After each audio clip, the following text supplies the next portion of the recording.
Good evening. They are supposed to help people get around. But a homeless man used his walker as a weapon, and the officer responded with a hot dose of taser. News 13's Ian Schwartz is live at Civic Plaza.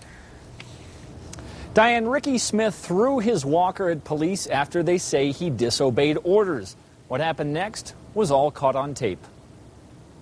This is surveillance video of 47-year-old Ricky Smith laying down on a bench at Civic Center Plaza on Monday, his walker by his side. A Plaza security guard walks up to Smith. They know him well. The homeless man has been arrested 27 times, mainly downtown, for crimes like disorderly conduct and aggravated battery on a police officer. Many of his arrests are for those types of crimes, for being overly aggressive, the panhandling, causing the problems that we're trying to clean up downtown. Knowing his history, the security officer tells Smith to move along. According to a criminal complaint, Smith starts shouting the F word about police at Albuquerque and says, quote, he isn't going nowhere. An APD officer arrives and tells Smith to get moving. He doesn't. He then walks up to Smith and tells him to sit up. Didn't want to follow the officer's directions, wanted to continue with the obscene language and causing the problems that he was. The officer then tries to move Smith's legs to sit him up. Smith pulls away quickly, and the officer tries again. Smith then grabs his walker and throws it at the officer, hitting him in the shin. The officer fires his taser, but the electronic prongs get stuck in Smith's clothes